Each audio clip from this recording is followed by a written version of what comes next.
center. So what is going to be your concern or what is going to be your demands in the center, in the parliament? What is going to be the role of AIADMK in the nation? We have already released our election manifesto. So we will endeavour to fulfill all the promises we have made to the people in our election manifesto. தமிழக மக்கள் என் மீதும் அனைத்து இந்திய அண்ணா திராவிட முன்னேற்ற கழகத்தின் மீதும் வைத்துள்ள நம்பிக்கைக்கு பாத்திரமாக நாங்கள் நடந்து கொள்வோம் என்பதை தெரிவித்து, நாடாளுமன்ற மக்களவை தேர்தலையொட்டி கழகத்தின் சார்பில் வெளியிடப்பட்ட தேர்தல் அறிக்கையில் என்னென்ன வாக்குறுதிகளை தமிழக மக்களுக்கு வழங்கியிருக்கிறோமோ அந்த வாக்குறுதிகளை நிறைவேற்ற நடவடிக்கை எடுப்பேன் என்பதையும் தெரிவித்துக் கொள்கிறேன்.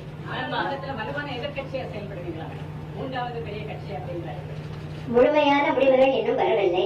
தற்போது இருக்கின்ற நிலவரப்படி the trends show that the All India Anna DMK is emerging as the third largest party.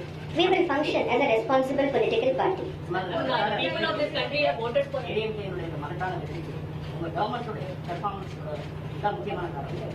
நிச்சயமாக கடந்த 3 ஆண்டு காலமாக பல மக்கள் நல திட்டங்களை நாங்கள் நிறைவேற்றியிருக்கிறோம்.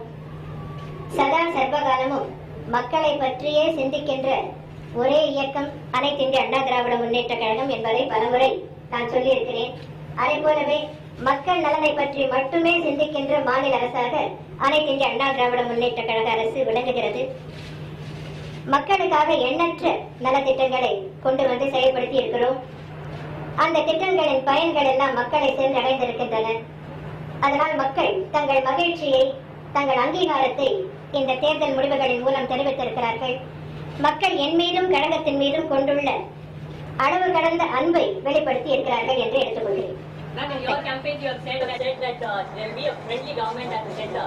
Now that the people of this country has elected a new government, what are your expectations from that? And do you think there will be a friendly government to that, as far as the ADMK is concerned?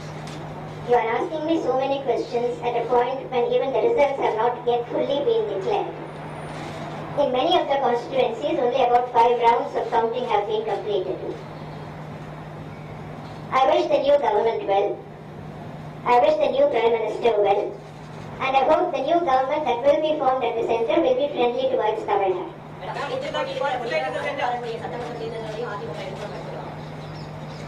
அந்த நேரத்துல நீங்க கேளுங்க, அப்ப அது பதில் சொல்லுங்க. Thank you.